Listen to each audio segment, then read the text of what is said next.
Hello, everyone. I met Mr. Walter Russell Mead at a dinner party in Washington. He's a prolific author and a columnist for the Wall Street Journal, a very astute commentator on foreign affairs. I'm talking to him today about the situation, the international situation in the world as experienced by the United States and its Western allies, let's say. We're going to talk about Russia and China and Iran and Israel and Palestine, all the, what would you call it, predictable villains. And so Mr. Walter Russell Mead is a writer, professor, and academic focusing his efforts, as I said, on international policy and foreign affairs. He is the James Clark Chase Professor of Foreign Affairs and Humanities at Bard College and taught U.S. foreign policy at Yale. Mead has worked as a columnist for publications such as the Wall Street Journal and was editor-at-large for the American Interest. His books include Mortal Splendor, Special Providence, Power, Terror, Peace, and War, God and Gold, and most recently, 2022, The Ark of a Covenant.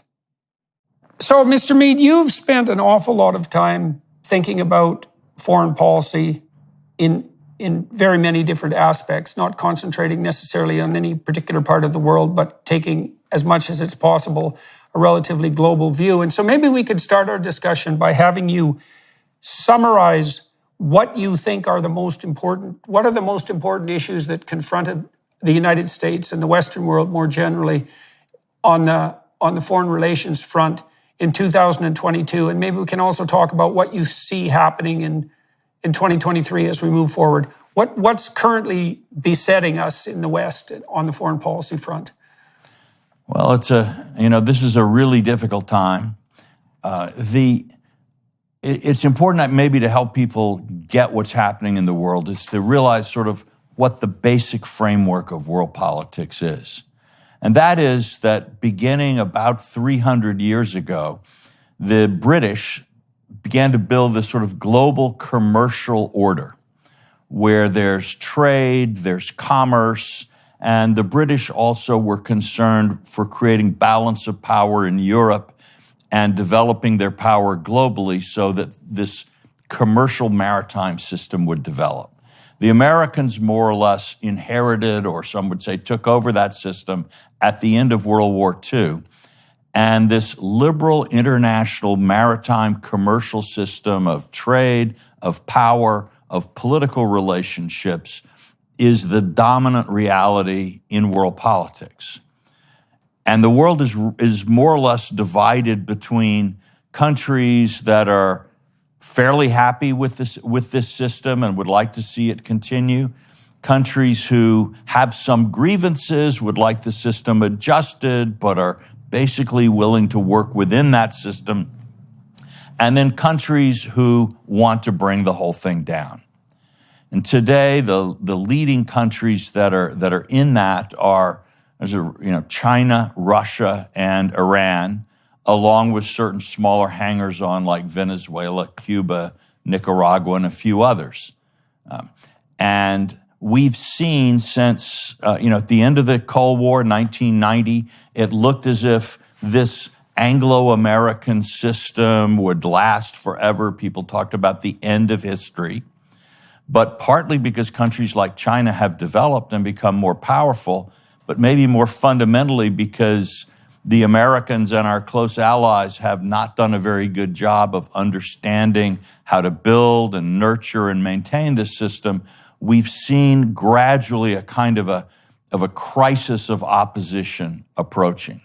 And 2022, between the Russian invasion of Ukraine, China's continued sort of menacing of Taiwan, and Iran's refusal to rejoin the JCPOA, its deepening alliance with Russia, we've seen this alliance of revisionist powers assemble themselves for a real challenge to this international system.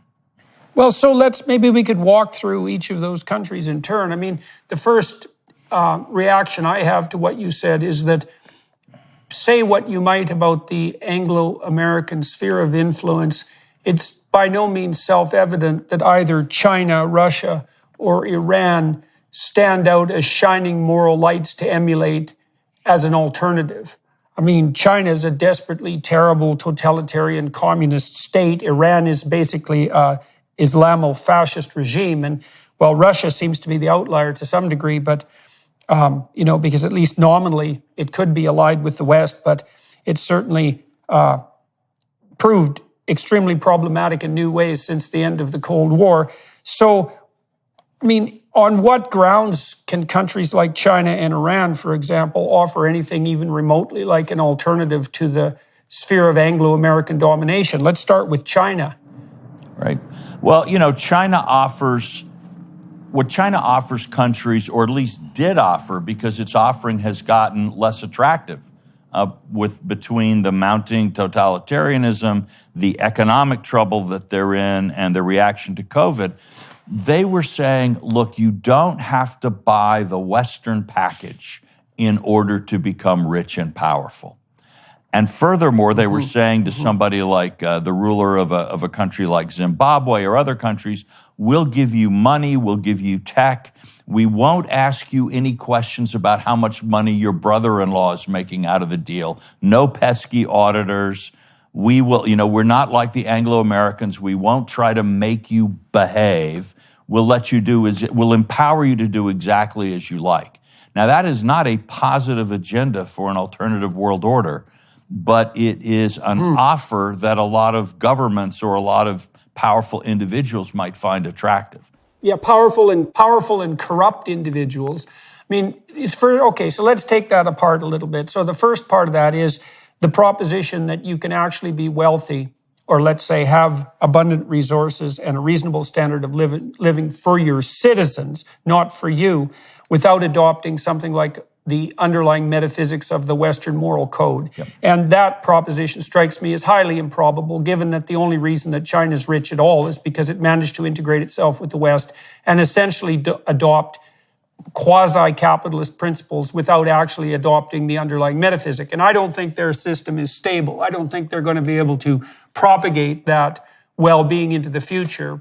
I mean, you said yourself that China has tilted very heavily under Xi towards an increasing totalitarianism, and that's pretty much self-evident.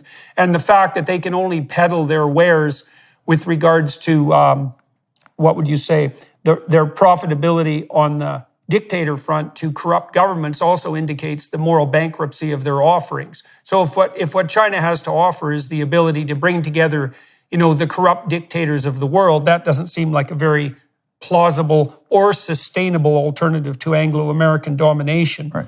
So, and I mean, China seems to be facing a whole host of problems now, too, including demographic problems that are deadly serious. Right.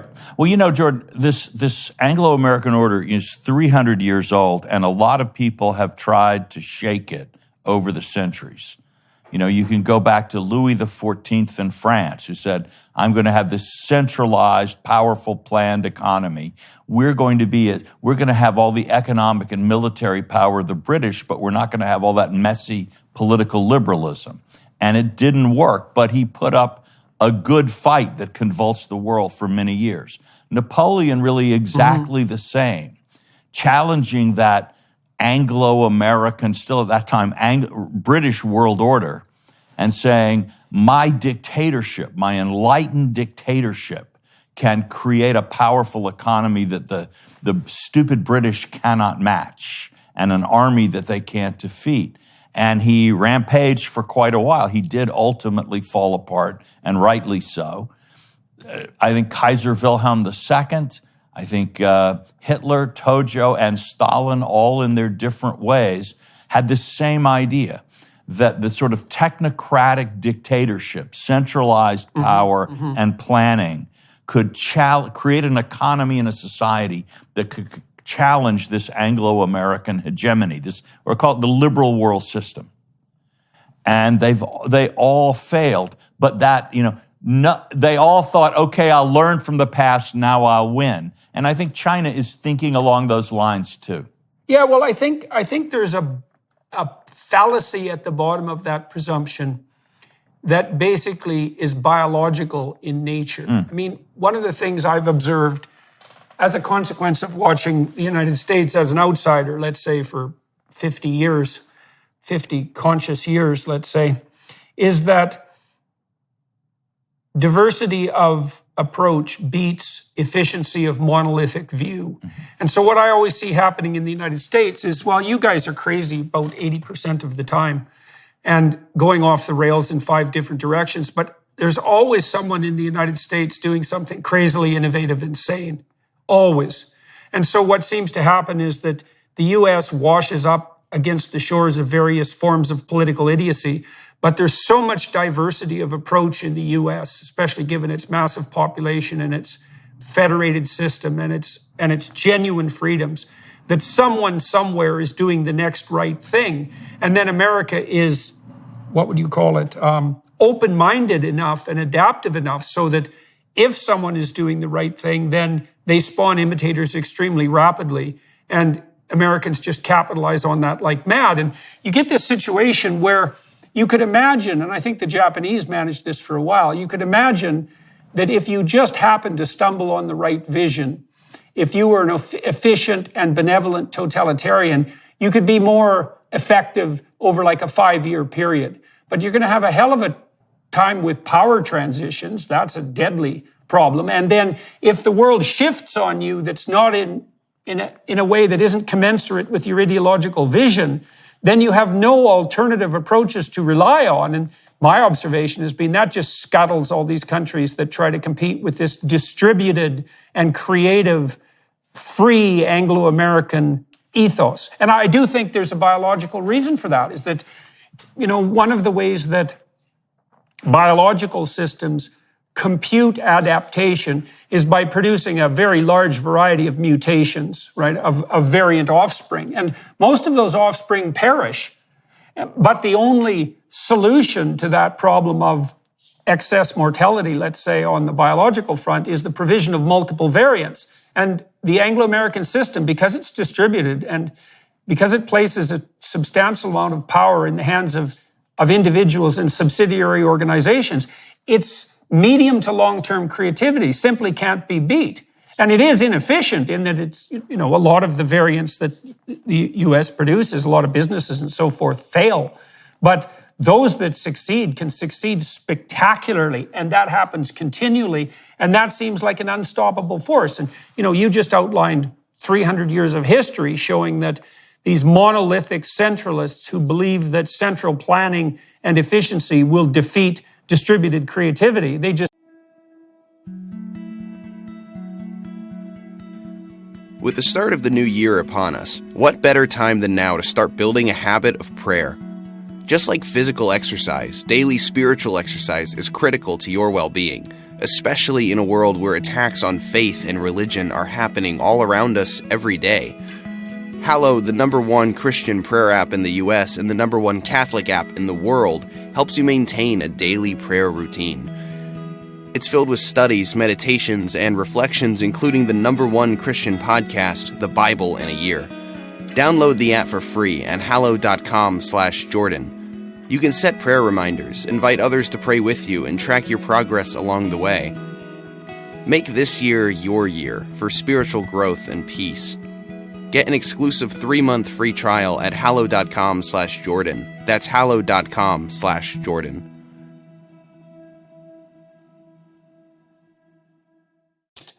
They're just wrong one after the other. You'd think eventually we'd learn that was just wrong, and maybe we have to some degree. Yeah, well, I think the circle is spreading of countries or cultures and individuals who do see this advantage.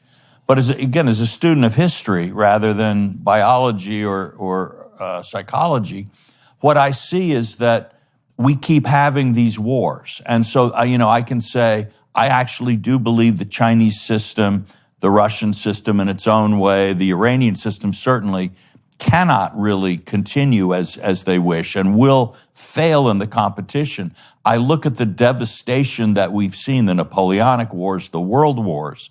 And so our problem on our side is not simply to wait for the time when our diversity and our innovation will clearly triumph, but we have to try to manage or work in foreign policy and security policy to try to prevent new catastrophic wars on this scale even though the chances are pretty good that we will prevail in the end. Right. Well, it looks to me right now on the Chinese front, I mean, they're experiencing a level of domestic unrest that for China appears to be somewhat unprecedented. And it seems to me that it's perhaps clearly in the interest of the Chinese authorities to do something like saber rattle extremely hard over Taiwan to divert their populace's attention from their domestic failures. And so that strikes me as maybe I'm being pessimistic about it, although obviously lots of people are concerned about China and Taiwan. I mean, Xi seems to be attempting to consolidate power in the same manner as people like Mao. He's turned out to be a real totalitarian dictator rather than someone who's moving China maybe like the Chinese leader who modernized, was it Dao? What's his name? Deng Xiaoping. Deng Xiaoping, yes, exactly. He doesn't seem like another Deng Xiaoping. He seems to me more like another Mao, and that's very worrisome on the Taiwan front. So, what do you think's on the horizon on the China front, and what do you think the West should do about it? Right. No, it's really interesting because from the Chinese point of view, first of all, we have to understand that the people like I and you would talk to from China aren't representative of the mass of the Chinese in China. The average Chinese person has never left China, didn't study for years in the English-speaking world at an American or Canadian university or what have you. And for them, it looks very frustrating. They see China as this great nation with a growing economy, largest population in the world, at least until India catches up. And then they look at Iran, a tiny country, backwards in many ways compared to China, which has been running the table in the Middle East. It's in Syria, it's in Lebanon, it's in Yemen, it's causing problems everywhere you look. Even Russia has gotten Crimea and has achieved things. Where has the Chinese government gotten? What has it done? The answer is it's done less than Iran, done less than than Russia in terms of expanding. So I think there's pressure on the Chinese government from a lot of Chinese public opinion. Why aren't you more effective? If we're as great as you're telling us, why don't the foreigners see that and give ground to us? So there's a clash between what a lot of Chinese people think China's place in the world should be and what they actually see. And the government, as you say, at this time of huge stress, the COVID policy, they locked them down for years, and now they're still having a massive epidemic. The housing market, which is where most Chinese have their savings and investment, house prices have been going down for almost 3 years. There's a major crisis building financially in China. And so the government is in a real pickle as to what does it do next. And that makes it a little bit unpredictable internationally. Well, I was just curious as to your evaluation of the Biden administration's response to the situation in Taiwan. What opinions do you have about the Biden formulation of foreign policy in relationship to China? Look, I think the Biden administration has done a reasonably good job so far in terms of its messaging on Taiwan and on the U.S.-China relations, the CHIP Act, and it's putting economic pressure. It is trying to stop the penetration. So much of Chinese growth has really come from the theft of IP and from intellectual property, from Chinese state subsidies to corporations, in key sectors that are able to use those subsidies to compete unfairly in the rest of the world. And I think we are beginning to see, and this, it started in the Trump years, and even President Obama talked about a pivot to Asia. So there's been a growing awareness in the U.S. on a need to focus more on China and not just sort of sit here and wait for capitalism to turn China democratic, which is what we were maybe doing 20 years ago. So we're definitely ahead on that front. So since I was a young person, what's happened in China? Well, first of all, when I started to become politically aware, let's say back in the 1970s, I remember going to a trade fair in Edmonton, Alberta. It was one of the first trade fairs that the Chinese participated in. That probably is about 1974, something like that. And we went and looked at, the Chinese had a display there of their industrial products, and it looked like stuff that had been manufactured in the West right after the Second World War. Like it looked like stuff that was built in the 1950s. But that was the first time in my lifetime that we saw anything at all of China. And then, of course, when I was very young, the threat of famine was still something that we associated with China. And what I've seen happen in my lifetime is that China has become an economic powerhouse, that the threat of famine has receded substantially, that the Chinese had been integrated at least to some degree into the world economy, that the West had benefited arguably from an influx of unbelievably inexpensive consumer goods as Chinese manufacturing quality improved, as it did in Japan. And for a good while, it looked like the Chinese were going to settle in beside us in lockstep, even though as competitors and cooperators, and move us all towards a relatively integrated capitalist future. And of course, the presumption was that as that happened, that the state would liberalize, not least because there would be all sorts of individuals in China who now had a certain degree of economic power, and that the Chinese would incrementally transform essentially into allies playing under the same system.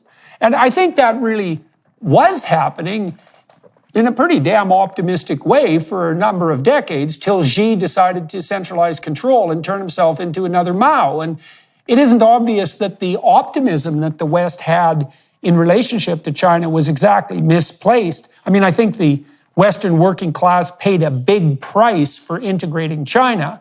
But other than that, the Chinese aren't starving anymore, which is certainly a big plus. And there were a lot of positives to attempting to integrate the Chinese into the world economy. The downside was we seemed to become more dependent on their largesse and goodwill than we needed to. And then, of course, China as a totalitarian model is a destabilizing force in the international order. Well, you're absolutely right. And I would agree with you completely that, well, look, until a few years ago, I would travel pretty freely in China. And a couple of my books have been translated into Chinese, and I would speak at Chinese universities and talk with professors and officials. And the view that you just expressed was very common. This is what they felt China was doing and should do, was move toward this kind of integration to become what some Chinese used to tell me, a normal country is what they wanted China to become. And I think there are a lot of people there who still hope that. Obviously, they're not going to say so right now. That would not be good for you or your family if you started talking that way. But I think what happened in some ways is we tended to forget that the Chinese Communist Party is a real thing. And it wants to hold power. And there are lots of people who see, they look at Chinese history.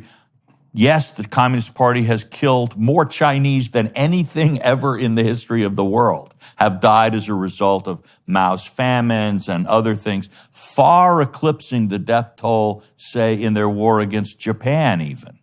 But that said, as you pointed out, the economic growth of the last 30, 35 years in China is one of the great miracles of human history. Yeah. And you would have to have a heart of stone not to be glad that hundreds of millions of people have come out of poverty, that new ways of life are opening up, new access to culture, to education.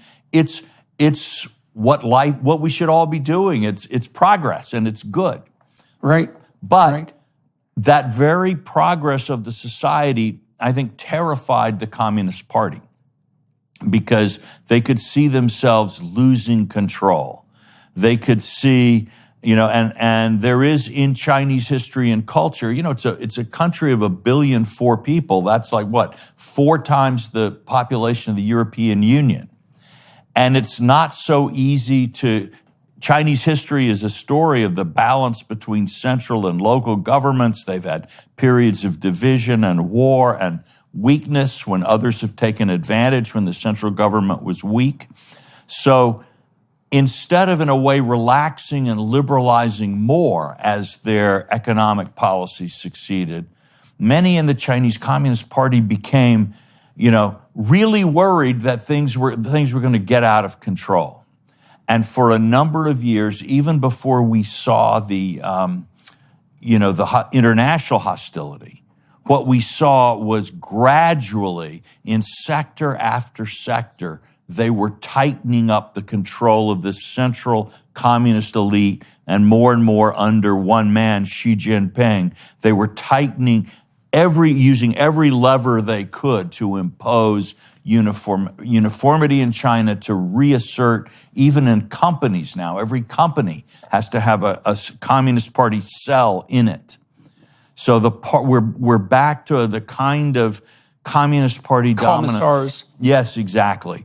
And obviously, as a Western investor, that's a tough thing when you've got the Communist Party cell running your company. Do you really own the company, et cetera? So it's a right. So they're moving from a good period into a much more difficult one, I think. Right. Well, I think also that people were optimistic, and rightly so, after 1989, because once the Soviets gave up the ghost, it looked for a pretty long period of time that you couldn't beat the communist drum very hard anymore, that the internal contradictions that were part and parcel of the ethos had made themselves manifest in a manner that was utterly unmistakable. And just as the Soviet Union collapsed under the weight of its own internal idiocy, so was the Chinese Communist Party doomed to eventual failure.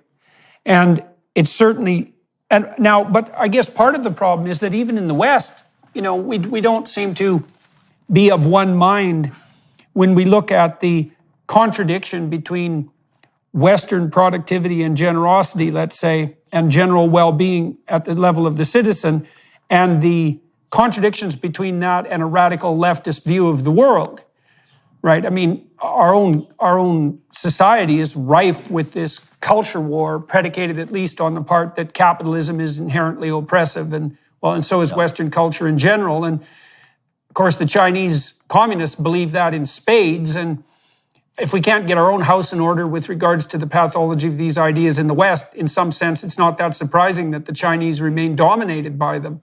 But the long-term consequences of that can't be good. I mean, what I see happening, I think, in the West, in the US in particular, is that people are losing faith in China as a trading partner. And we're starting to pull back a tremendous amount of manufacturing capacity and decreasing investment and pulling away from China as a trading partner. And of course, that'll just make things more desperate in China, which is not a good thing. Whether you're selling footballs or fine art, Shopify simplifies selling online and in person so that you can focus on growing your business. Shopify covers every sales channel, from an in-person POS system to an all-in-one e-commerce platform. It even helps you sell across social media marketplaces like TikTok, Facebook, and Instagram. You don't need to be a designer to know how to code. Shopify's industry-leading tools give you complete control over your business and your brand. 24/7 support and an extensive business course library are available to support you every step of the way. Shopify is the commerce platform, revolutionizing millions of businesses worldwide. If you're ready to get serious about selling, try Shopify today. Sign up for a $1 per month trial period at shopify.com/JBP, all lowercase. Go to shopify.com/JBP to take your business to the next level today. That's shopify.com/JBP.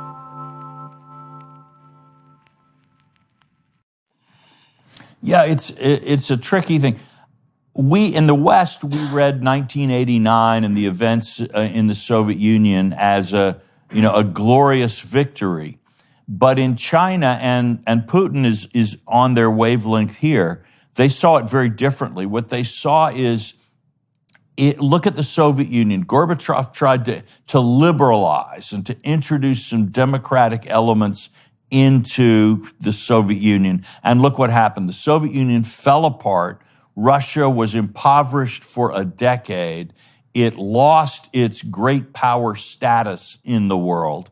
And and the West, as they saw it in Russia and in China, just, sort of walked all over them and did whatever it wanted. And the Iranians saw this too. So the message for these leaders is, don't liberalize.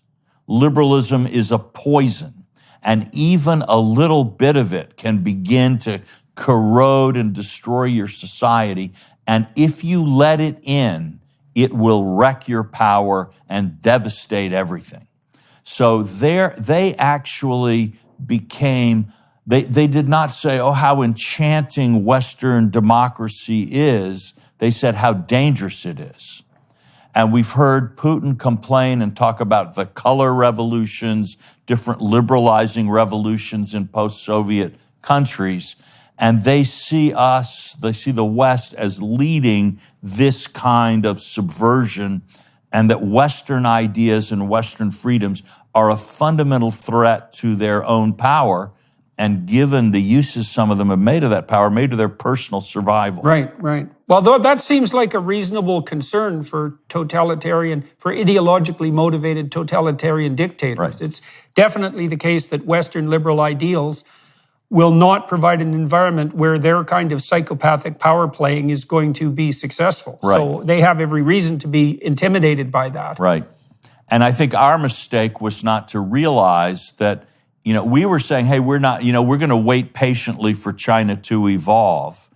But on the side of the Chinese Communist Party, they were saying, well, we're not just going to wait patiently until liberalism comes in and wrecks us. We're going to preemptively do what we need to do to maintain our power. So I think... Right, well, maybe we should have known that because they never wavered in their support for North Korea. That's right. And they were also very careful always to say, we want economic liberalization, not political liberalization. Yeah. As if so let's concentrate on that a little bit. So it's not obvious to me at all that you get to have economic liberalization without political liberalization. In fact, I think the order of events in that causal link is reversed. Is that the reason that we have abundance and material prosperity in the West is because of liberalism. Liberalism isn't the consequence of wealth, it's the precondition for wealth. And you can think about that particularly with regards to such things as the right to private property and the right to the fruits of your own labor. If your society isn't predicated on the idea that the individual is somehow intrinsically worthwhile and sovereign in a manner that's not merely a gift of the state, but something intrinsic to the person. As soon as you have that, you have, at least in principle, an inviolable right to something approximating private property and to the fruits of your own labor. And without that fundamental presumption, which I think most particularly is a Judeo-Christian biblical presumption, the whole capitalist enterprise, and it's because it's so reliant on trust and honesty as well, for example, to really flourish, and on the right of private property, it's just a non-starter. And so this is a favorite shibboleth of the West, is that, well, we can have all this economic prosperity or even more of it with a centralized top-down control system that's predicated on the idea of equality. But in reality, that never seems to pan out. And so, you could point to regimes maybe like Singapore as a potential exception, but Singapore isn't very old. And so we'll see how it does with regards to such things as power transitions. But the idea that you can have economic progress without that underlying ethos of individual sovereignty, I don't think there's any historical evidence for that at all. And there's plenty of evidence to the contrary. You described that in terms of the constant failure of the dictator states. What's interesting is that, I think you're right. And that the sort of human nature exists in such a way that that private property and the culture of individual rights together with honesty is foundation for greater prosperity. But the foundations of different cultures around the world have a very different relationship to that set of ideas. Mm-hmm. And I remember the first time I started traveling in Russia, it was still the Soviet Union. I'm giving away how old I am, I suppose, but one of the things I noticed there was that Marxism was culturally attractive to a lot of people in Russia because there was a deep distrust of economic exchange, that the people kind of intuitively felt that if you, at least this is the way it seemed to me, that if a merchant went into the countryside and bought a bushel of wheat for 5 rubles from the farmer and then took it into town and sold it for 10 rubles to the consumers in the town, he was cheating somebody. Maybe he was cheating the farmer, maybe he was cheating his customers, but that this kind of exchange was fundamentally morally illegitimate. And so Marxism felt right that capitalism was by nature exploitative. A lot of people were induced to believe that. Yeah, well, it's easy for that belief to be induced because it can capitalize on envy. And envy is a deadly sin, let's say. And it's easy to become envious of anyone who seems to have something that you don't have, especially if you don't look at the other person's life in totality. You see one feature in their life that in some manner exceeds what you've been able to manage.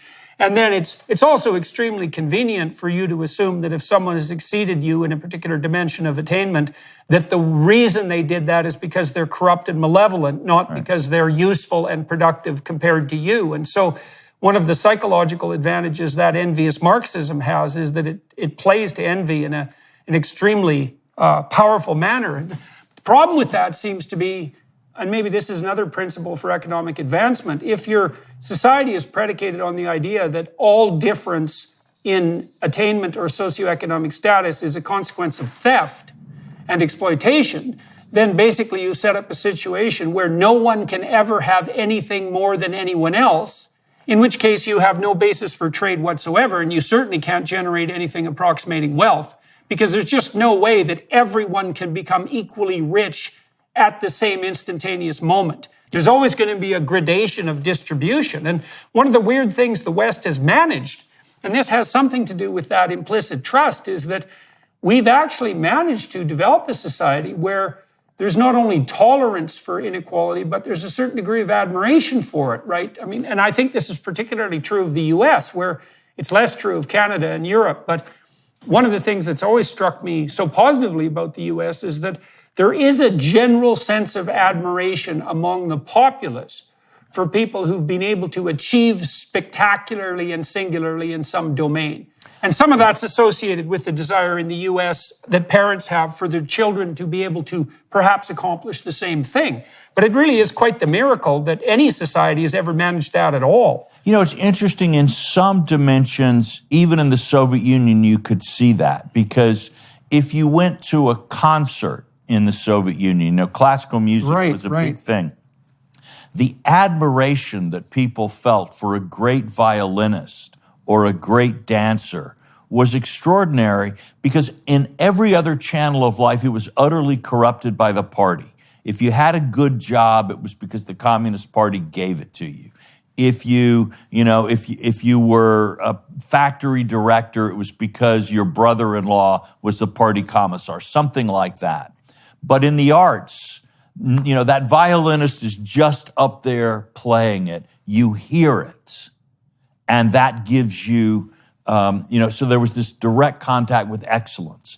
So the human spirit, I think, does instinctively respond to, excellence with admiration. They weren't thinking, let's go break his fingers. He plays better than the others, so he should lose a finger and then he won't play any better than anybody else. But in the realm of economics, no, they had a very different view. Well, let's turn our attention to the Russians a little bit. So we know, or we've sketched out in a low resolution sense, what's driving the reactionary Chinese, and that's a reversion to the communist model and to the totalitarian state that it enables, and that's being driven by the people who are benefiting from that enabling. That seems relatively clear. The Russian front is a lot more complicated because it's not obvious at all that Putin is a communist, for example. And I know that Dugin, who's Putin's favorite philosopher, has been trying to sketch out something approximating a different ethos for the Russians. And I know that some of that actually has its origins both in Dostoevsky and Solzhenitsyn, who both proclaimed in various ways that the proper way forward for Russia was a return to something like its incremental progression along the Orthodox Christian path. And I think the Russians are struggling with that to some degree, and Dugin has tried to outline an alternative ethos, but I don't see anything coherent coming out of that except antipathy to the progressive liberal excesses of the West. I don't see that the Russians have actually managed to elaborate anything approximating a vision. And so what do you think's driving the Russians? Yeah, I think, it's there is a tragic sense of history. Russian history has been a bitter thing. Putin is not a communist. He is, if anything, he's a czarist. He's a Russian nationalist.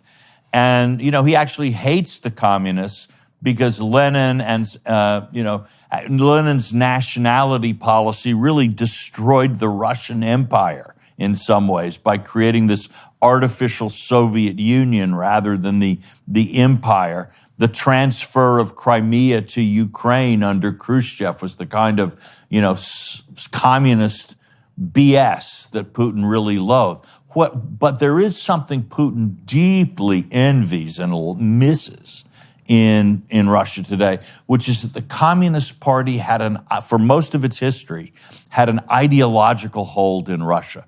It had a network of loyal informants and co-workers and members, so there would be somebody on every block watching what everyone else did and reporting the bad guys to the suspicious activity to the secret police.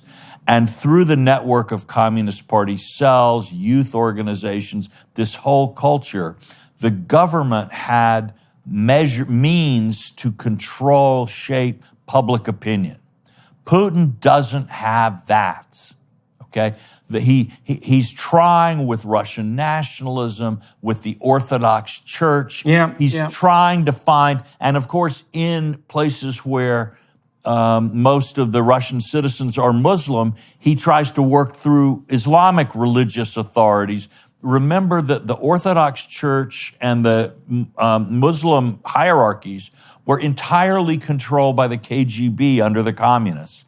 So when the Soviet Union collapsed, all the KGB hacks and stooges were in place. Now, of course, there were some sincere believers here and there, but so there was blackmail material, ways that you could control the Orthodox Church, ways that you control. And Putin has tried to turn that into an instrument of state control. Now, that's not as illegitimate in some ways in Russian culture as it might seem to some of us, because the Orthodox Church and its theology was always much more supportive of the Tsar, the emperor. It comes out of the Byzantine tradition, where so there's a kind of, some people use the phrase Caesaropapism, that the Caesar, the emperor, is a holy figure as well. So it comports in some ways with the tradition, with traditional Russian ideas, but Russian society changed a lot in the last 100 years. Russia was a peasant society in 1920, and today it's mostly an urban society, et cetera. It's in many, many different ways it's changed. And so Putin does not have the ideological elements of control. The other problem for Putin is that Russian orthodoxy and Russian nationalism don't export the way Marxism-Leninism did.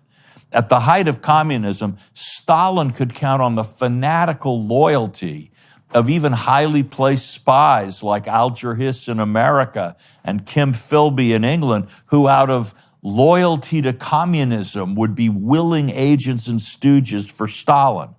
Putin doesn't have that. He's hoping with his opposition to, some of the crazy things that are definitely going on here, he and Orban and some others are sort of trying to kind of create a sort of conservative traditionalist international that can do for them what the international communists used to do for Stalin, but it doesn't, it's not going to work that way. It's a much weaker position. But Putin is doing what he can with the tools he can find to make Russia a great power.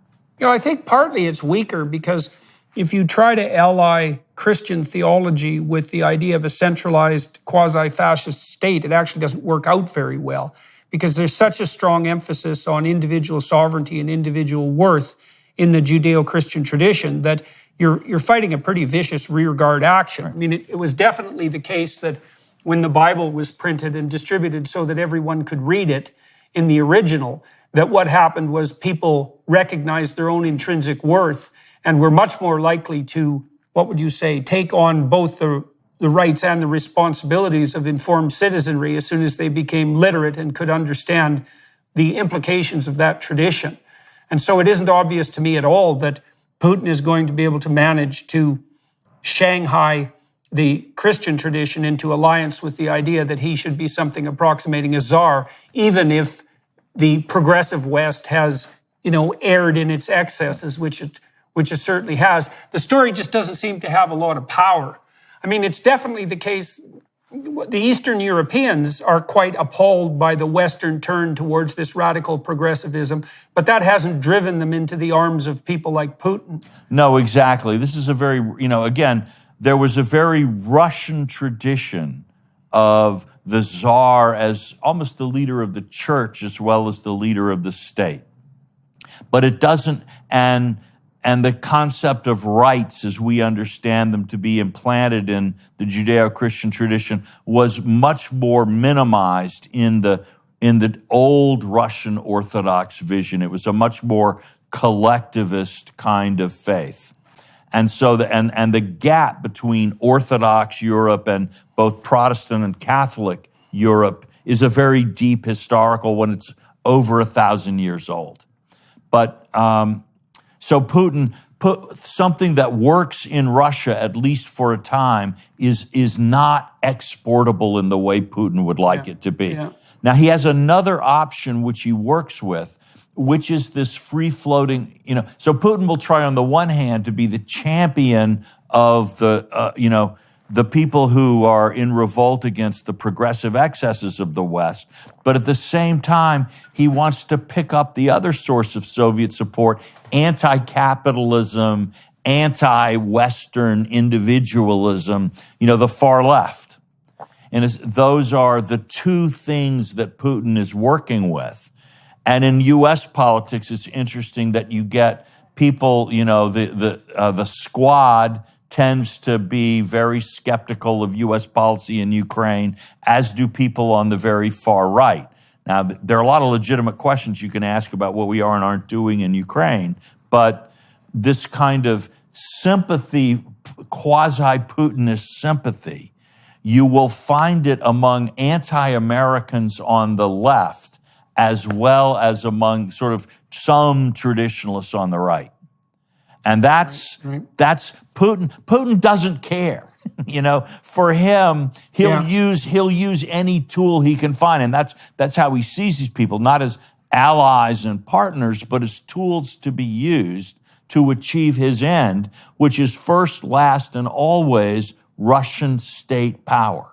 What do you think his goal was in the Ukraine? When I looked at what was happening, I thought two things. I thought, three things, I suppose. Putin wasn't very happy with Western expansionism into Ukraine. He also was more than willing to extend Russian dominion, especially in the eastern parts of Ukraine. And then I also thought it's possible that he didn't really care in some fundamental sense whether Ukraine emerged from this conflict devastated, as long as it didn't fall into the hands of the West. But I'm still relatively unclear about what his motivations and vision were for the invasion. I mean, do you think he thought it would be a cakewalk, like so many military leaders tend to presume when they march into a foreign country? Or what was Putin exactly imagining? U.S. intelligence also thought he was going to win. The Americans were saying to Zelensky, we'll give you a plane so you can escape. And we were telling the ambassadors of all the countries, leave, the Russians are coming. There was a panic. All right. So our message to Putin, by the way, was not a message of deterrence. It was a message of encouragement. We think our intelligence is terrific, and it tells us you're going to win if you do this. So, that's interesting. I think he did think he would get a lot of success very quickly. But as to the threat of Ukraine to Putin, it's not like it's not that like there might be Western troops in Kyiv. It's clear we don't want to invade Russia. No one in the West wants to invade Russia. There's no support in the United States for sending an army into Russia. Right? That's not on the table. But what is on the table is suppose Ukraine democratizes and becomes a successful country. Putin's whole argument to the Russian people is that, democracy may work fine for the English and the French and the Americans, but we Russians, we're different. We Orthodox Slavs, we have our own tradition and our own world. Kyiv really is where the birthplace of Russian civilization. Ukraine, for Russians, is part of their heartland. And if Ukrainian Slavs, Orthodox Ukrainian Slavs, are happy and prosperous in a democracy and achieving things that a corrupt, stagnant, sterile, Putinist regime is unable to achieve in Russia, a happy, democratic Ukraine without lifting a finger, without sending a single shot across the frontier, is a mortal threat to Putin's power and vision at home. That's the problem. Okay, so does that make a devastated Ukraine and a Russian withdrawal a Putin victory? I think, Putin wants Ukraine to fail. He wants to be seen to be dominant in Ukraine. Those are the two things he needs. Right. And that's a minimal grounds for victory for him. Yeah, and Crimea. Okay, yeah. So now what do you see? We don't know how the Russia-Ukraine war is going to continue. I mean, the Russians have been being pushed back, but they're unbelievably heavily armed in the final analysis. And it isn't obvious exactly what a Ukrainian victory would look like in the face of that ultimately overwhelming, let's say, nuclear threat. And so I've read, let's say, intimations that Putin might be willing to sit at the bargaining table now. What do you think? Are we in for a long war? Are we in for a long deteriorating war that's moving to a nuclear exchange? Is Putin feeling pressure to get to the negotiating table? What's your sense of how things are going to unfold over the next year? Well, I think the war has gone through several phases already. And it's important to remember, it's been so long since we were all thinking about a big war in this way. We've all forgotten some of the things that are normal in warfare. And one of them is that war changes. So like in World War II, you start with 10 months of Sitzkrieg. No one is doing anything. Then Hitler conquers everything, and oh my gosh, he's going to win. But then another stalemate, etc. It changes. And in this war, there was the initial phase of Russian attacks, and people for a while thought those might succeed. Then the Ukrainian defeat. Then we went into that long period of like slow, grinding Russian advances.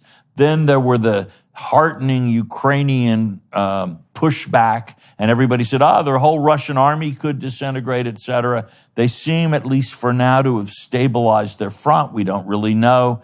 And with the missile attacks and Russia fighting on the boundaries, are we back to grinding war of attrition? Or because, the morale in the Russian army is quite low in some places, could we see more military collapses like we saw, on the Russian side, et cetera? So there's a lot going on. Both the Ukrainians and the Russians still think they have some cards to play. And neither one is willing to give up until they don't think they could gain something extra by trying something else. So both now the West is saying to Zelensky, come on, at least look like you want to talk peace. So he says, I'm ready to sit down, and discuss peace on the following terms, basically complete Russian withdrawal and reparations. And Putin also feeling some internal pressure and from some others to sound, at least look like he's interested in peace. Yes, I'm interested. I want peace talks on the surrender of Ukraine to me and on exactly what pieces of Ukraine I'll take. But neither side at this point is ready to stop fighting. So I don't see immediately much change. And the future will be determined by how the armies do on the ground. The god of battles will determine where we are. And then as the reality changes, the two sides' appreciation of what they can reasonably hope to achieve change. And at some point, maybe we'll see, a negotiated peace.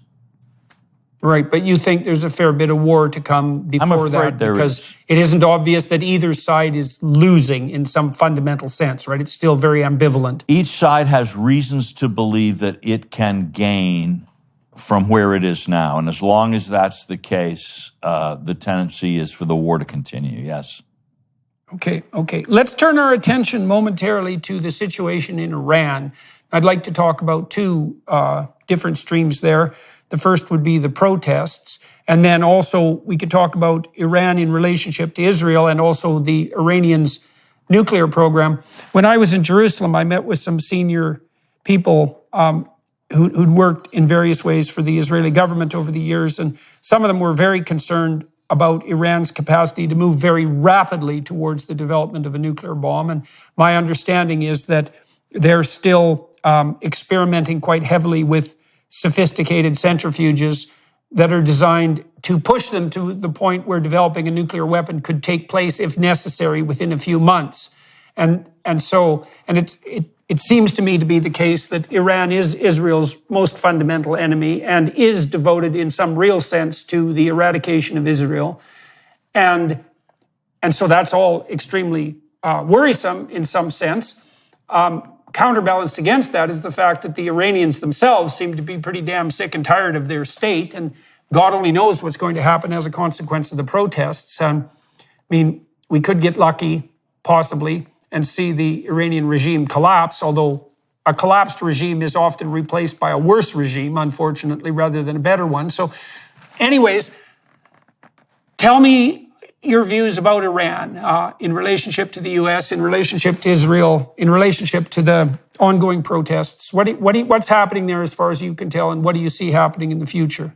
Well, in the first place, I think that hostility to the United States and Israel, and more broadly to the West, is baked into the nature of the current Iranian regime. In a sense, they need a bad relationship with the United States. They need a bad relationship with Israel. Why else do you justify a clerical dictatorship if you don't have terrible enemies out there who are going to destroy you? And they also remember that Iran is a multi-ethnic, multi-linguistic, multicultural country. It has a large Azeri minority in the north. It has a lot of Kurds, and the Kurds in Iran are restless like Kurds in other countries. They want independence for Kurds. You've got Baluchistan, you've got the Baluchs in the south. You have a large group of Arabs in Iran, and most of the oil in Iran, or a lot of it, is in the part that's inhabited by Arabs, and the central government wants to keep pumping the oil, but spending the revenue not on the Arab provinces where it's come from, but to maintain its power regionally. So Iran is filled with these ethnic tensions, and you need something to hold a country like that together.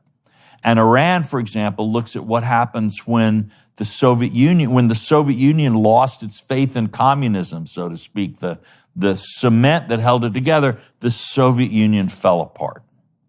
So there's a tremendous fear in the government of Iran that without an ideology that legitimizes and empowers central authority, who knows what could happen, and especially with other countries, whether it's Turkey, Russia, the United States, anybody trying to pull away at its territories.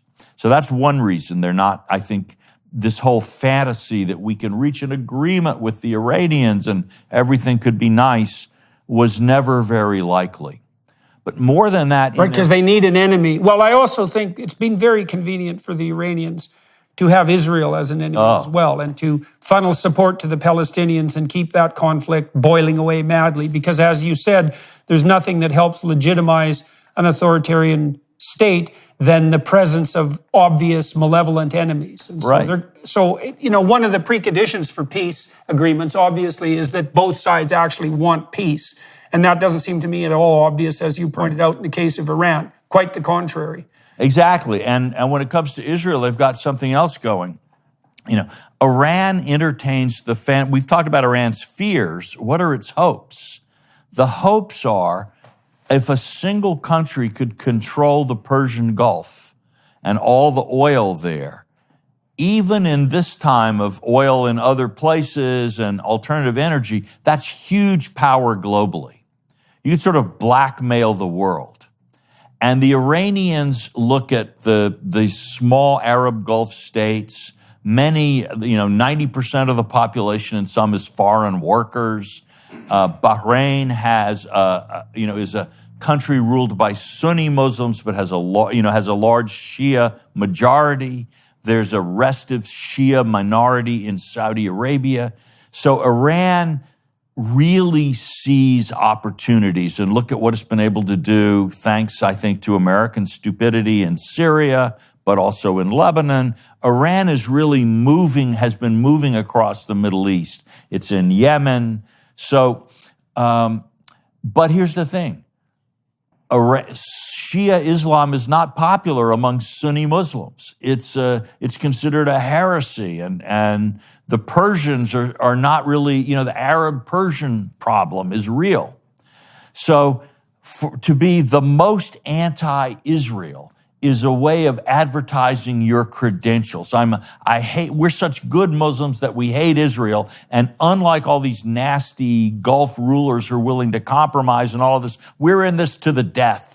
If you hate Israel, you love Islam, we're your leader. They are not going to give that up. They are not going to give that up. And if the other Arabs are walking away from violence among the Palestinians, well, the Iranians would be more than happy to fill that gap. So this this idea that somehow they're these moderates and they're just ready to make a deal. I'm sure there are moderates in Iran, but the hard core of the power structure, I think, sees the logic both in terms of the fears and the hopes, and they don't see an advantage in changing. So let's discuss a little bit.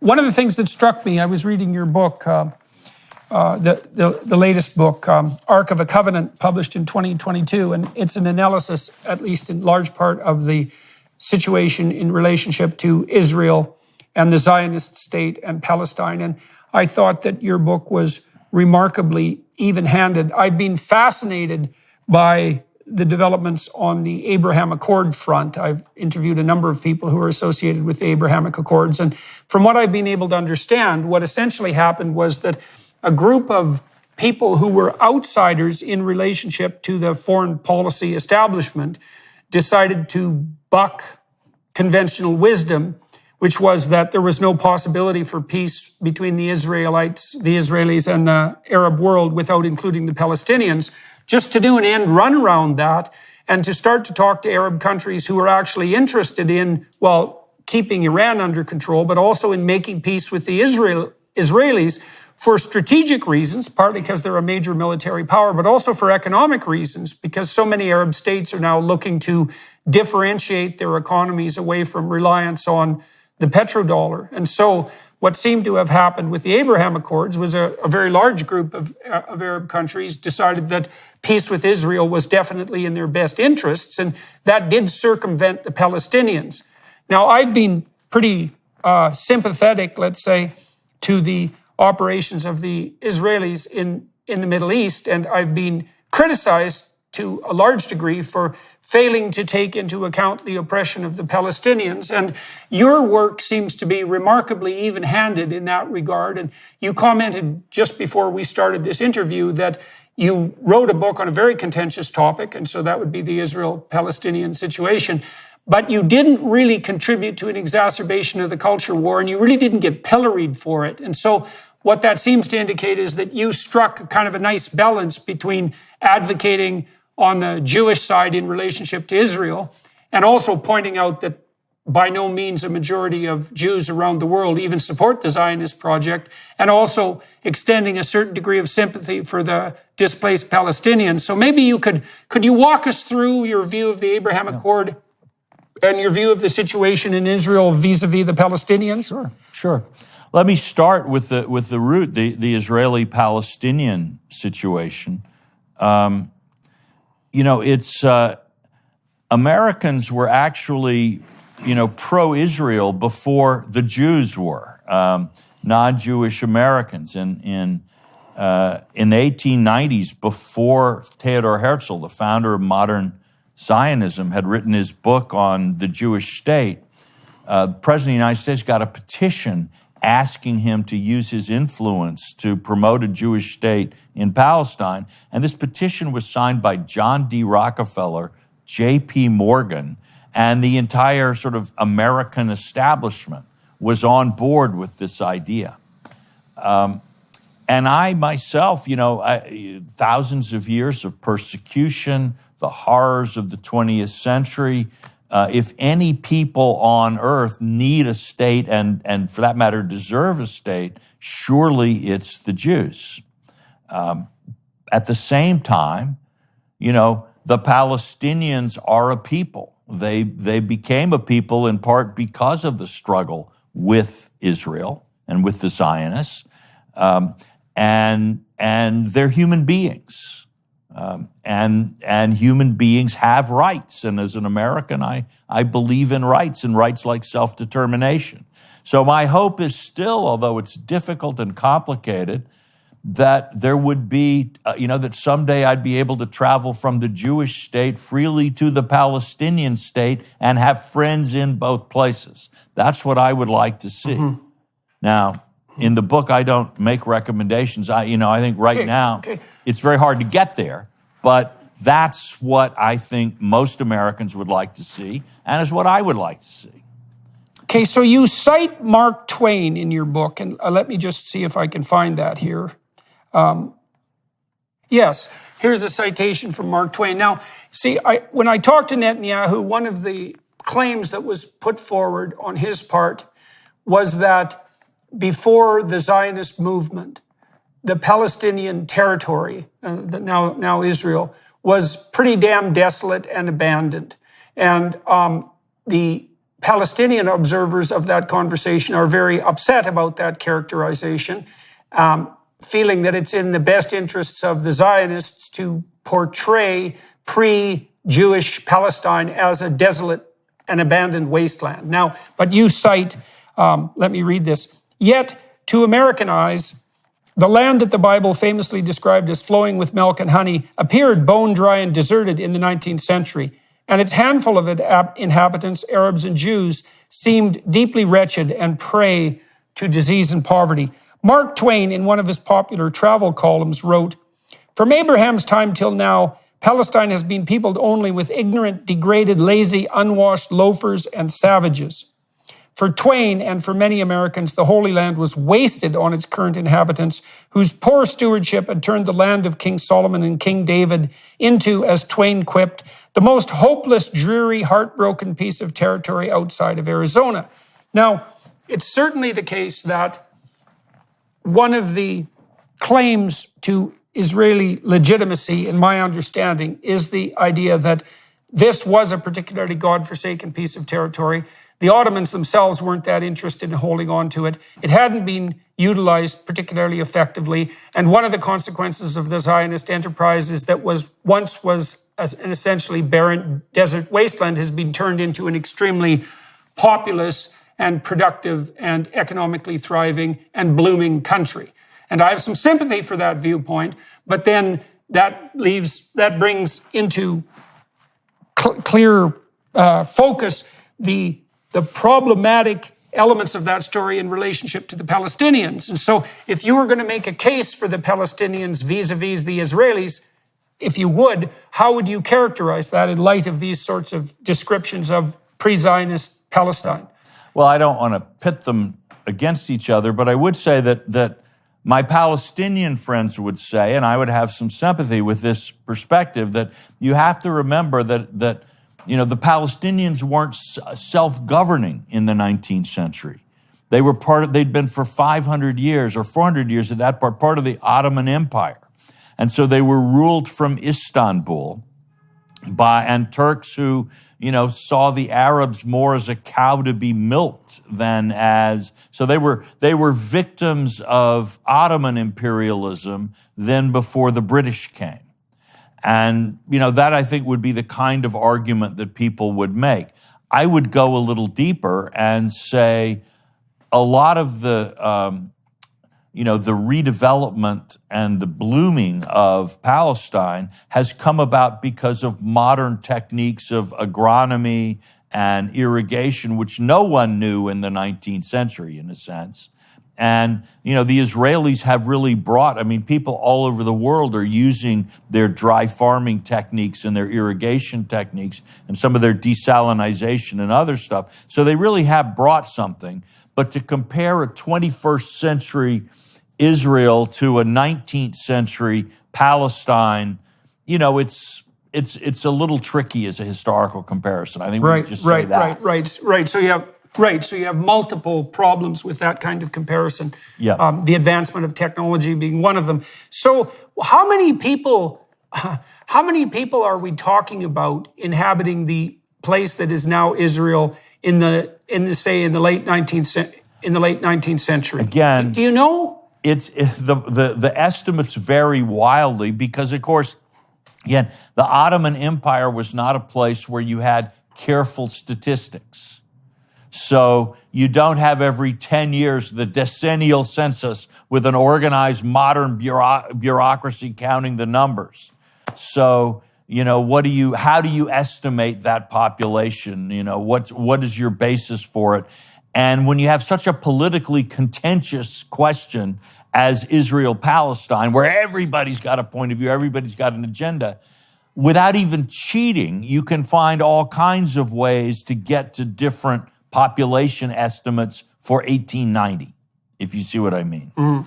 So I honestly don't think, and in all of these, one of the things in Ark of the Covenant, the book, I try to make clear is that in many ways, this dispute between the Israelis and the Palestinians is one of 100 such disputes. Croats and Serbs in the former Yugoslavia, Hungarians versus Romanians in Transylvania. There are all these national disputes. And in all of them, what you find is these scholars and historians and ideologues, they make all kinds of claims based on history. I was in Romania and somebody said, the Magyars, they have no place in here. They're interlopers. They only got here in the 9th century AD, which to an American, that's not a very convincing argument. But anyway, everybody comes armed with these battalions of facts that they just throw at each other. We're not going to get the solution by sifting ultimately through those facts. That is raking over, if you have a husband and a wife who've quarreled, raking over every quarrel in the marriage is not actually the way to get them moving forward. No, right. You need something like a uniting vision. No, I think that's a very good point. And part of the reason that there is conflict everywhere when there is conflict is because the facts themselves are open to question. That's almost like the definition of the precondition for a war. Yeah. We don't agree what the realities are on the ground at all. And we disagree with them so vociferously that we can't even discuss them. We have to now kill each other. And we disagree with the rules, like what should adjudicate something? Is it Right. So the Zionists will say, and they're right to say so, the League of Nations recognized the British mandate over Palestine as a national home for the Jews. So it's legal. The UN reaffirmed it in 1948. How much more legal, 47, how much more legal could that be? And a Palestinian might say, well, the British were colonial interlopers who stole the land from the Ottoman Empire, and the Palestinians never had a voice. What gave the League of Nations the right to say that the British had a right to the territory? That's imperialism. Right. And they're both arguments. And people will have different reasons for supporting them. Well, and then there's ideological reasons too. I mean, there's two things that you do very masterfully, at least in this book, The Ark of the Covenant. The first is, I would say, you make this remarkable case, which you touched on earlier, that a tremendous amount of impetus for the Zionist movement wasn't specifically Jewish. It happened to dovetail with a stream of Christian evangelism, that's probably the right way to think about it, that viewed the emergence of a Jewish state in the Middle East as part of the fulfillment of biblical prophetic tradition. And you point out, as you did with the Rockefellers, for example, and with J.P. Morgan, that there were Zionist movements on the Christian front that at least developed in parallel with the Zionist movement on the Jewish front, and in many places preceded it. And so one of the things I found quite compelling about your book was the detailing out of the remarkable and strange support that the Zionist project found in the Christian West. And so you also point out that if it was up to the Jews worldwide and they had a democratic vote, let's say, with regards to Israeli policies, it's by no means obvious that the hawks on the Israeli side would be the most popular, let's say, put forward the most popular viewpoint in relationship to what Jews themselves believe.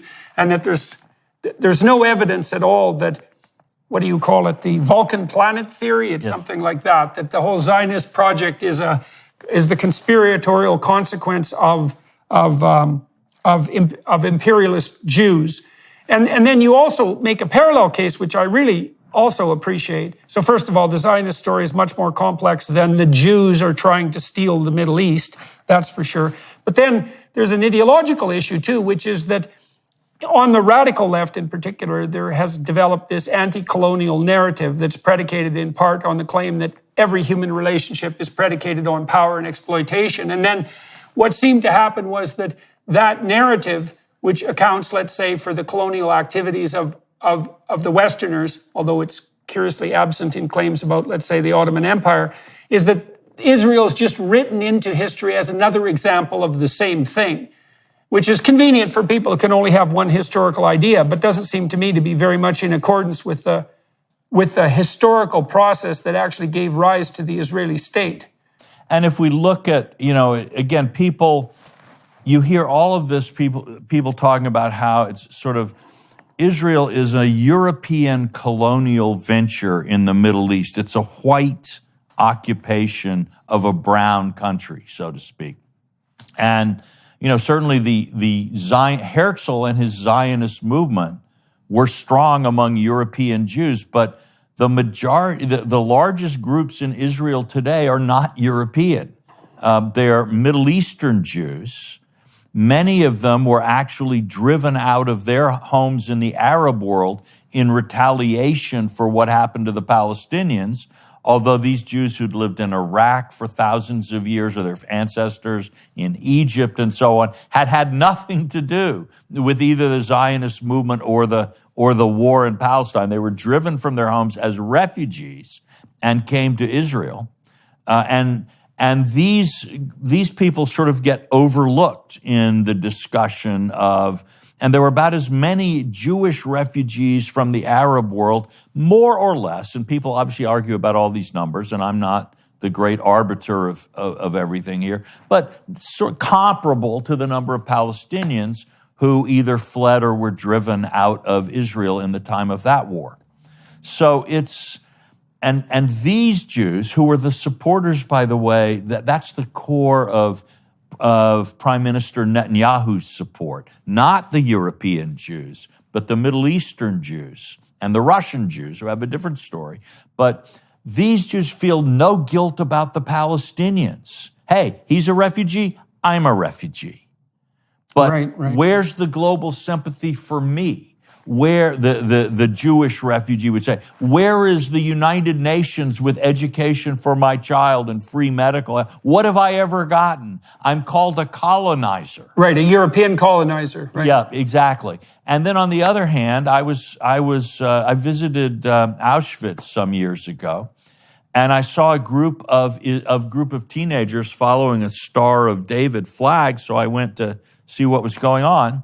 They were Jewish teenagers visiting Poland because they were actually descended from Polish Jews. And they were coming back to see, where their ancestors had been. And I said, well, how's the trip been going? And they said, well, it's not been so good. I said, what do you mean? They said, well, we went to visit the memorial in the Warsaw Ghetto, the Jewish resistance against the Nazis. And a crowd of people formed there, and they were yelling, Jews go home. Oh, my God. But, they go to Palestine, and it's, they go back to Israel, and people will say, Jews go home to Poland. Jews go home to Palestine. People have to have a home. It definitely seems, what would you call it, bordering on malevolent to regard the Jews who escaped from European persecution into Israel as European colonizers.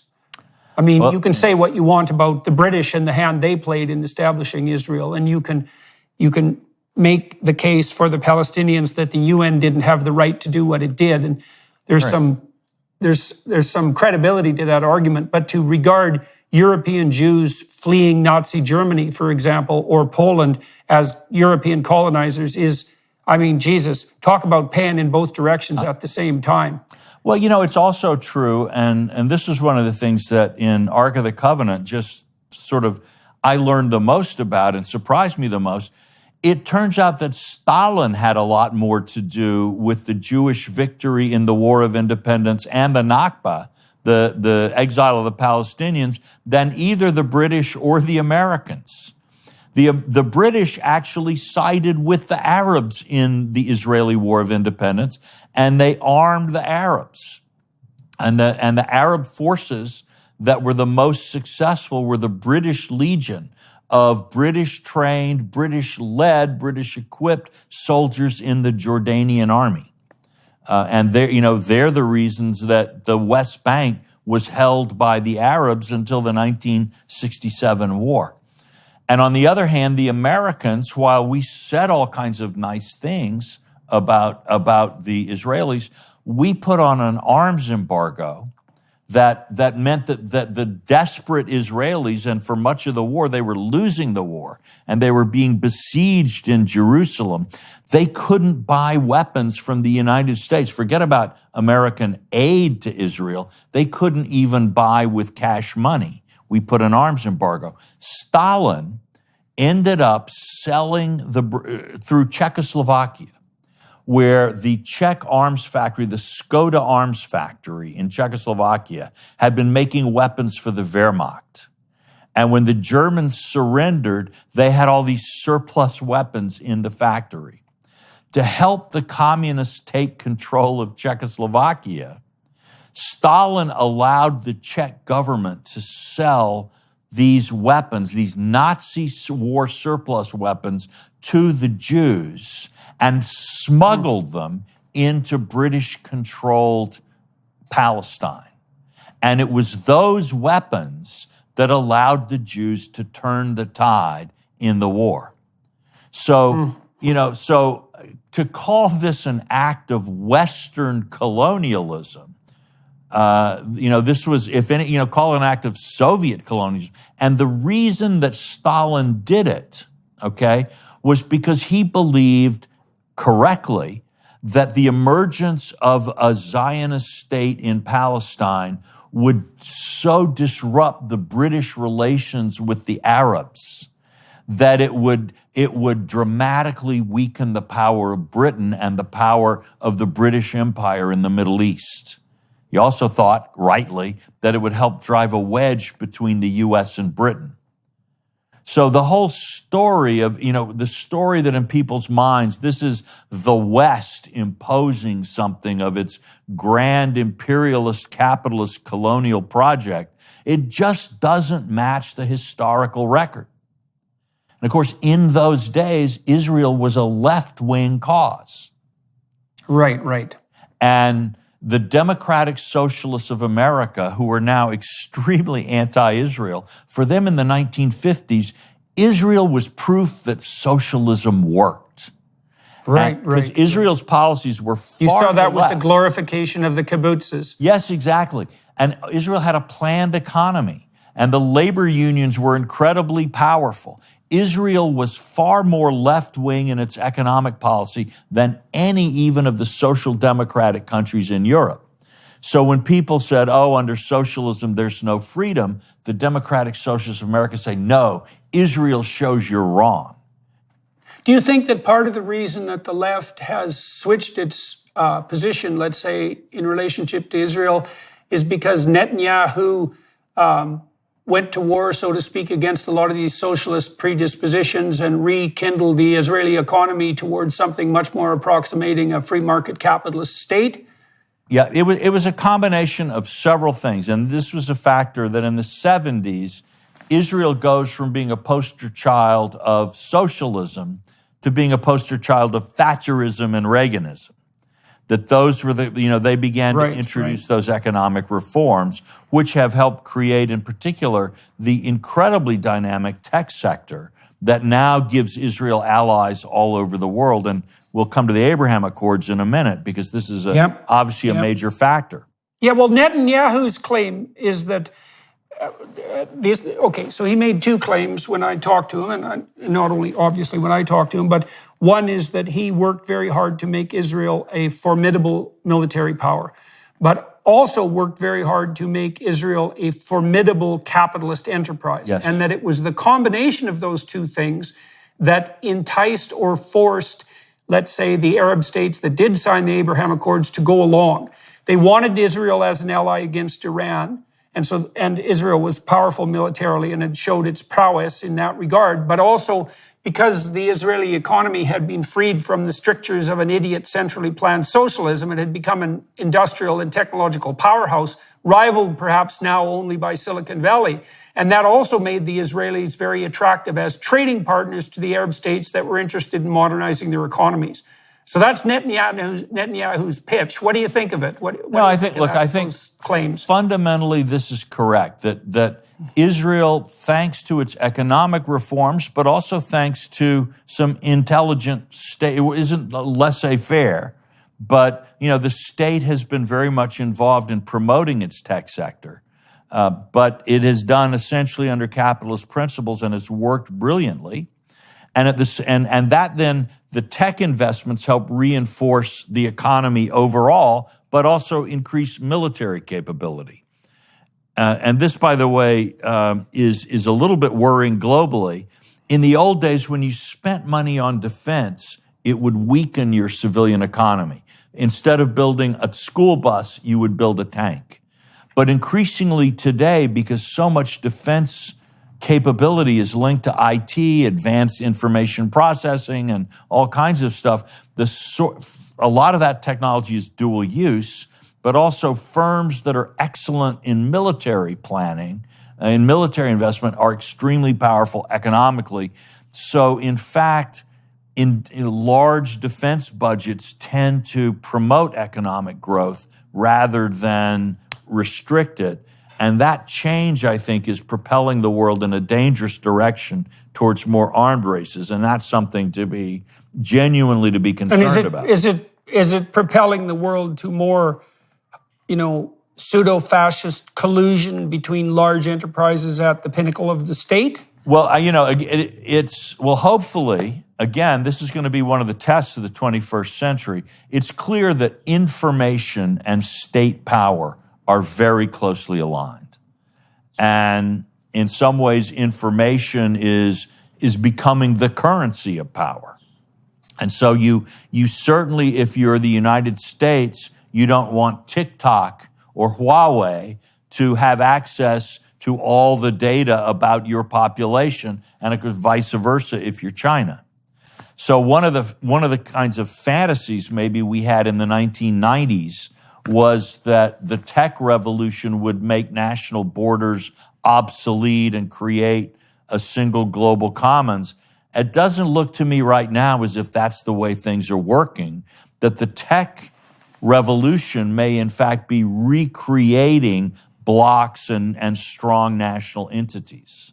Yeah, well, I think the idea of a centralized global control elite and a mass of citizens at their beck and call is a Tower of Babel model. Yes, That I we think need. you're right. You see this in AI systems as well. For an AI system to process information about the world properly, it has to have a very differentiated hierarchy of distributed computation. There can't just be a centralized, what would you say, algorithmic system operating on the basis of a few algorithmic principles and then an undifferentiated massive activity. And the proper model for governance has to be something like the Catholic principle of subsidiarity, where you have sovereignty inherent in various strata of the hierarchical system, and that the hierarchy is quite deep and dense and differentiated. And so the problem with the globalist view is that there's this notion that you can have a centralized cabal that can make relatively simple centralized decisions, and all the power that should be distributed in all these subsidiary organizations can be accrued to the central authority. That just can't work. And so there's going to be a place for something like sovereign nation states, because you want governance to operate as locally as you possibly can. So you need countries, you need states, you need provinces, you need towns, you need municipalities, you need families, and every single one of those levels of organization have to be given their due with regard to political and economic power.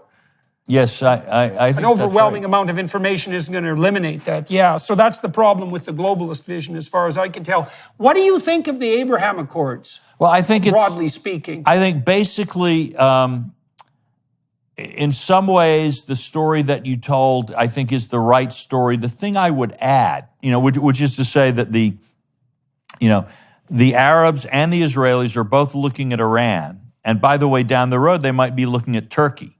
Because remember, the Ottoman Empire ruled both Palestine and the Arab world for hundreds of years. And as Erdogan has tried to revive this idea of an Islamic Turkey, he's made a lot of his neighbors quite nervous. So the sense is, well, Iran might be the threat today, Turkey tomorrow. But yes, the Arabs and the Israelis now understand that they have a core strategic interest in common.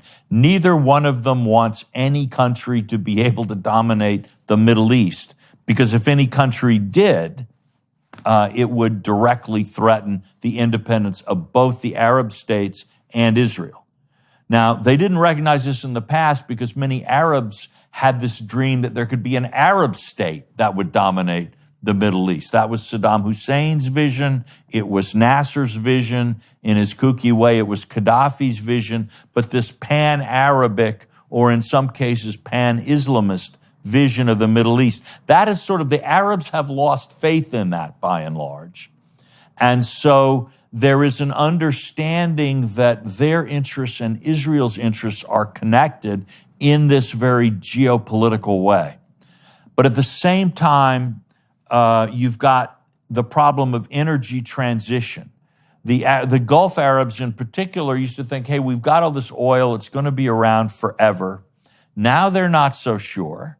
Will we still be using an oil-driven economy in 100 years, et cetera? And with all of these talks about carbon neutrality and so on by 2030, 2040, whatever year, I'm a little skeptical that all of these things are going to happen in the ways. Yeah, they're not good. They're definitely not going to happen. The Biden administration itself has projected that it'll take till 2240 to produce something like 100% reliance on renewable energy. Right. So these ideas that we're going to get there by 2050, they're they're not only preposterous, they are outright lies. Right. But even so, the Arabs have to figure, because on the other hand, they've got fracking and they've got, greater competition from other sources.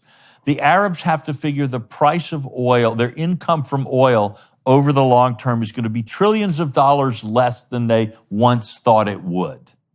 That there's a long-term downgrade for income streams from oil. And so that means in a country like Saudi Arabia, where the population is growing and the government, in order to stay in power, needs to keep the people happy in some way, you've got to be thinking about economic growth. Well, that means you need technology. It means you need investment. It means you need to have good relations with the people who are good at this. So there's an economic dimension to that as well, that's new, and that is added now to the strategic. The third thing, though, and I think some of the Americans involved in the Abraham Accords have not talked about this as much, but it's real, is that neither the Arabs nor the Israelis trust the Americans as much as they used to. And it's partly because of things like the Iran nuclear deal that they thought was sacrificing their interests to America's interests. But it's also, we elect Bush in 2001, then we turn around 180 degrees, we elect Obama. Then 8 years later, we turn around and we elect Trump, and then 4 years later, we elect Biden. So people in countries where America plays a large role in their security, they have to think harder than before about, well, we don't know who the Americans are going to elect in 2024. Will it be Elizabeth Warren? Will it be Donald Trump again? They have no idea what we'll do, and frankly, we don't either. So that means that they have to work together more. So American weakness actually helped push the Abraham Accords. So one of the disappointments that I've experienced in relationship to the Biden administration was what I saw as their ideologically motivated rejection of the advances made on the Abraham Accord front. From what I've been able to understand, the Saudis were playing a large role behind the scenes in pushing the Abraham Accords forward. And it seems to me that had the Biden administration gone to the Saudis with an attitude that would have unfortunately also allowed Trump to claim some credit for the Abraham Accords, if this Biden administration had gone to the Saudis with open arms in some sense, that they might have been the next signatories for the Abraham Accords. And it looked to me like the Biden administration let an extremely narrow-minded, parochial, ideological view of both Trump and the situation in the Middle East scuttle an unbelievably promising opportunity, not only on the peace front, but the Americans were also very much interested in getting their hands on some additional Saudi oil, which they seem to have failed at dismally, and then had to turn to, lovely regimes like Venezuela. So what do you think's going on with regards to the Biden administration and the Saudis in relationship to the Abraham Accords? Well, this is a really interesting story, and it's a complicated one, but I'll tell it as simply as I can, which is that the Democratic Party has been basically hating Saudi Arabia for 70 years. The last Democrat who really sort of liked the Saudis was Franklin D. Roosevelt, who visited in 1944. But during the 1950s, Democrats actually hated the Saudis in general because they were very pro-Israel at the time, and they saw the Eisenhower administration, which tilted toward Nasser and in general toward the Arabs. Well, you're preferring a bunch of evil feudal monarchs over democratic Israel because you want the oil, and the oil monopolies are your friends. So to be a good liberal Democrat was to hate the Saudis and hate Eisenhower for liking them. Then you come to OPEC, the 1970s, and now you have the oil cartel. I think we've been protecting you from the Soviet Union and your enemies, and you turn on us and you're jacking up the price. And at that time, sort of working class America was basically democratic, and the price of oil tripled at a time when people were getting like 10 miles a gallon in a car, and it was wrecking people's lives, and it was the Saudis who were doing it. Then you add sort of, then 911 comes along, and there were the Saudis, but plus the Saudis were friends of the Bushes. The Bush family had a long connection with the Saudi royal family. Obviously, hanky-panky is at work. It's the evil. Then now on top of all of that comes oil and the greenhouse gases. The Saudis are destroying the world because they're pumping all that oil into the atmosphere. And any good relationship with the Saudis is sort of bowing the knee to big oil and to the destruction of human life through climate change. I'm exaggerating, but you can see what I mean. Right. Well, you also saw widespread Saudi support for the Wahhabis as well, and their drum beating on behalf of a pretty damn restrictive form of fundamentalist Islam. Exactly. But it looked to me like, so that's a perfect storm, but it still looked to me like the American choice in the last 5 years was something like, well, is it Iran or is it the Saudis and the Israelis? Right. And it seems to me that despite the sins of the Saudis, which are manifold, the idea that they're not preferable to the Iranians is a form of political insanity. Well, I think we also need to throw in a factor here, which is, there's been a huge scandal recently about Qatari influence in the European Parliament, where they've actually arrested the former vice president of the European Parliament and so on and so forth. The Qataris are very anti-Saudi. They've had a huge fight with the Saudis in recent years. They also have a kind of a softer relationship with Iran.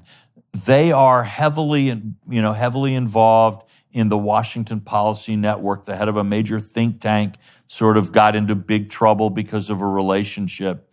So there's a sense in which, all sides in the Gulf with a lot of money are put themselves into Washington politics and acquire networks of allies, let's just say.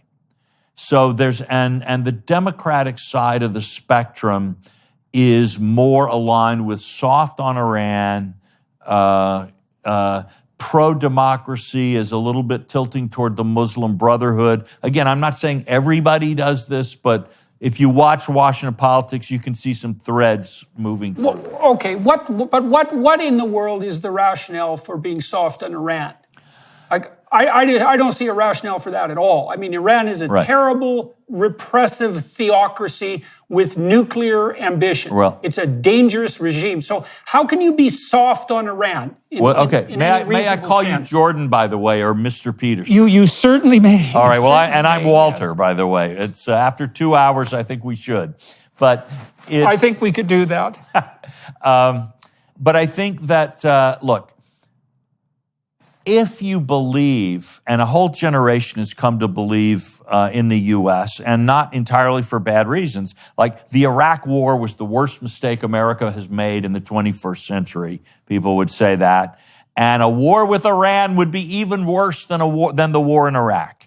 And it's very easy to start a war with Iran, but once it's going on, it'll suck us dry, it'll divert us from China, the Middle East will be aflame, et cetera, et cetera. So and furthermore, we got to get out of the Middle East and think about China, okay?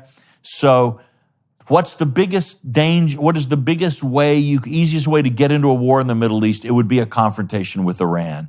Therefore, you can't have a confrontation with Iran. That's the way I think a lot of people are thinking. And I think, and they're saying, and they will say, and now I can't tell you this is what they think because I can't read their minds. But I think the logic of the position is we have to say we don't want an Iranian nuclear weapon, but actually, if you're given a binary choice between a war with Iran, with the U.S. fighting Iran to keep it from being not nuclear, and then or just hoping that if they get a nuclear weapon, we can deter them and Israel can deter them like everybody else with nuclear weapons has been deterred, they would say, better let them have the bomb than have the war. I think that's the logic of the position. And that the Iranians, smelling that as the logic of the position, have taken a very tough line in negotiations, and at this point are continuing to press the Biden administration. That's what I think is probably happening. Okay. We've wandered over a lot of territory. We talked about China. We talked about Russia. We talked about Iran. We talked about the Abraham Accords. We talked about the complexities of the Israel-Palestinian situation. So we've covered a lot of the territory I was hoping we would cover. Is there anything that is remaining that you'd like to bring people's attention to? Well, this has been a great conversation. I really enjoyed it.